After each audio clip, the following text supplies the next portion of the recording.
Pope Alexander VI ay dineklarang inter cathera.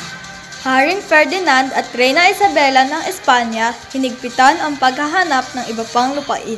Ekspedisyon ni Ferdinand Magellan nagsimula na. Strait of Magellan iginawad. Unang pagtatagpo ng mga katutubong Pilipino at Espanyol naganap sa isla ng Homonhon. Ating alamin, ano nga ba ang kolonyalismo at imperialismo? At ano ang kaibahan nilang dalawa? Kauna-unahang pagbibinyag na ganap sa Cebu. Bilang na ekspedisyon sa bansa galing Espanya dumami. Pananakop ng Espanya sa Pilipinas, naganap na. Miguel Lopez de Legazpi dumaong sa bansa.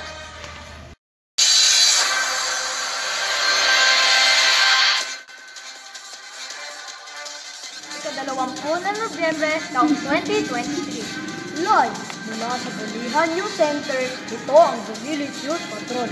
At sa ulo ng mga nagbabagang balita, Pope Alexander VI idineklara ang inter cathera. Ang karagdagang detalye na iyan, inahatid ni Juliana Marie. Juliana.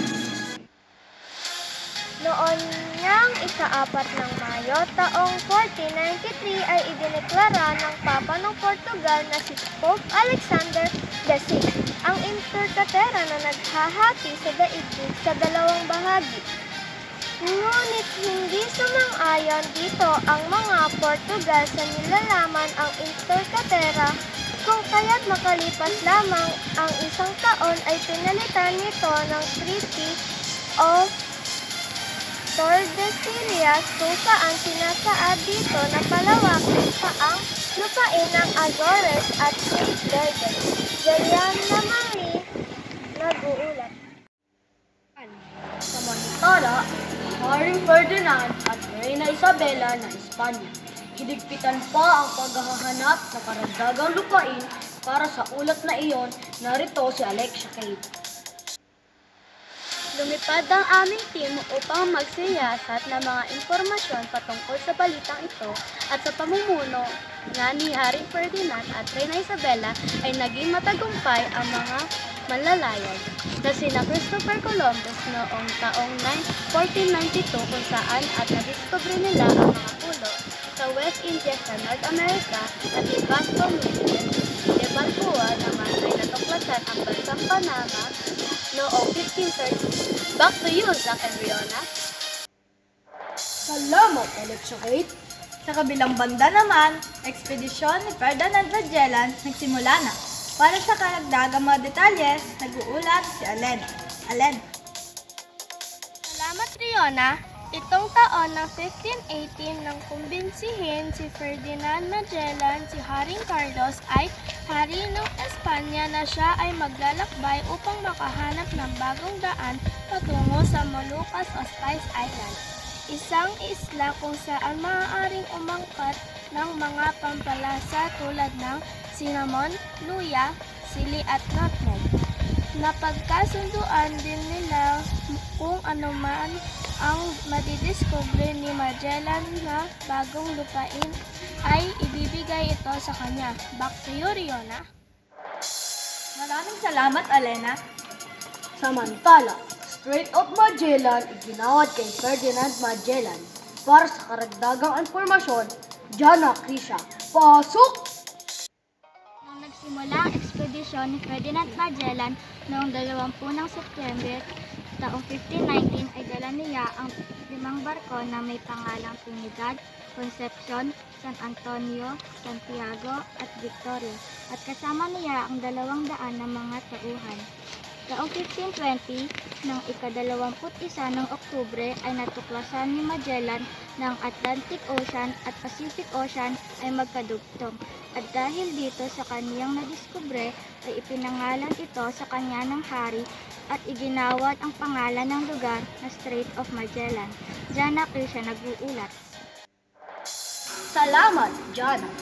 Samantala, sa Pilipinas, unang pagtatagpo ng mga katutubong Pilipino at Espanyol naganap sa isla ng Homonhon.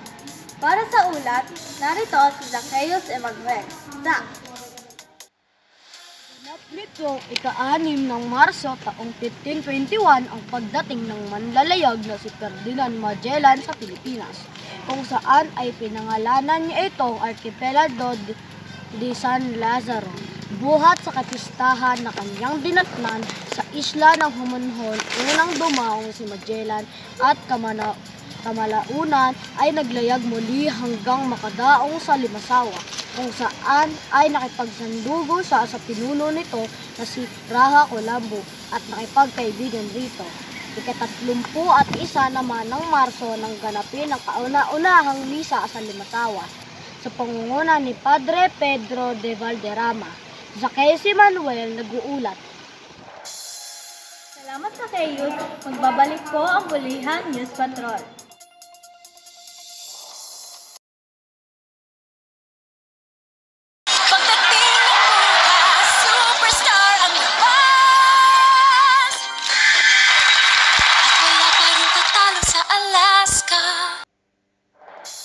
Bago matapos ang ulat na ito, atin munang alamin, ano nga ba ang kolonyalismo at imperialismo at ano ang kaibahan nilang dalawa?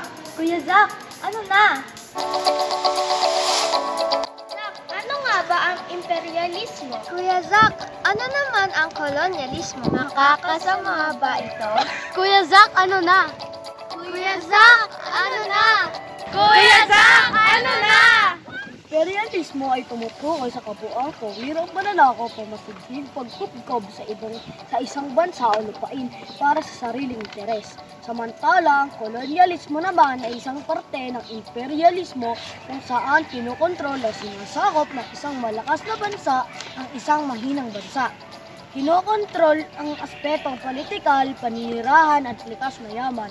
Nakakaapekto ito ng malaki sa pamumuhay ng mga mamamayan at sa ekonomiya nito. Dagdag kaalaman pa, nagsimula ang kolonyalismo sa daigdig at tinawag itong panahon ng panggagalugad at pagtuklas sa pangunguna ng mga Europeo mula ika-5, 15 hanggang 17 siglo. Sa panahong ding ito ay gumagamit sila ng kompas at karavel para sa direksyon at mabilis na paglalayag. Ito si Kuya Zach, nagsasabing lamang ang may alam, kaya dapat alam mo. Back to you, Riona. Salamat Kuya Zach sa ragdagang balita. Kauna-unahang pagbibinyag naganap sa Cebu. Bilang ng ekspedisyon sa bansa galing Espanya, dumami. Para sa ulat, nagbabalik si Juliana Marie, Juliana at Alexia.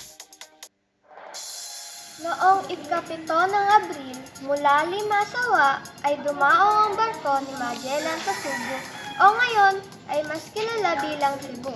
Tinanggap siya ni Raja Humabon at kamalaunan ay nakipagsandugo rito.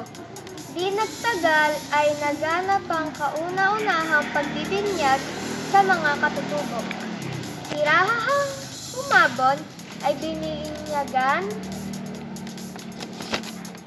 bilang Carlos at ang kanyang asawa naman sa pangalang Juan at sila ay hinandugan ng imahe na Batang Jesus.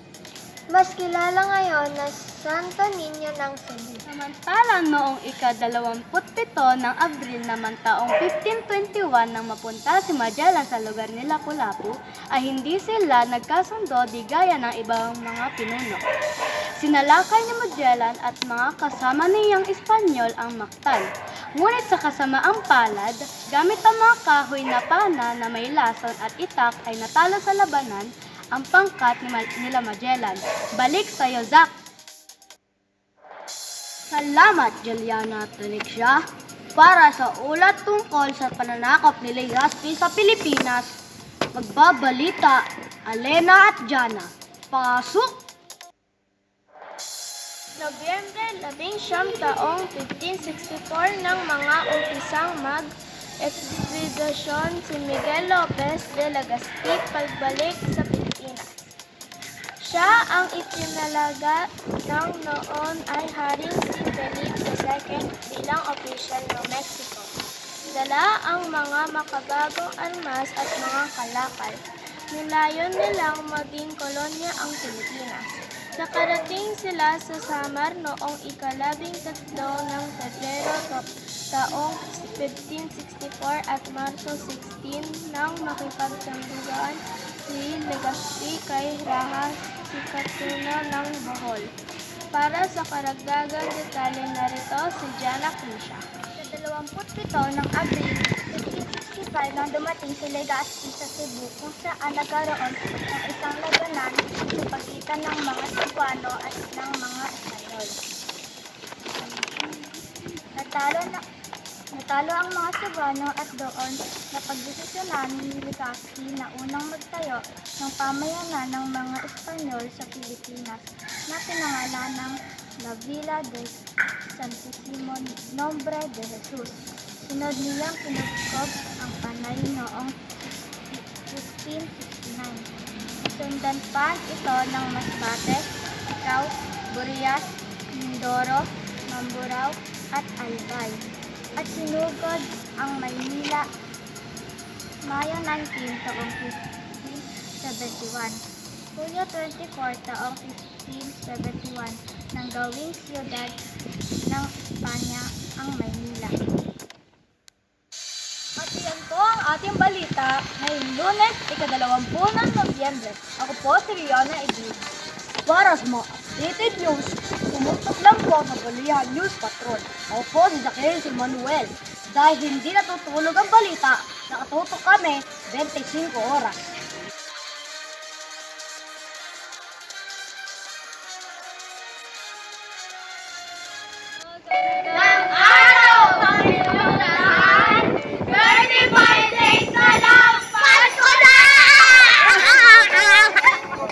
Jingle bell rock, jingle bells swing and jingle bells ring, snowing and blowing up bushels of fun.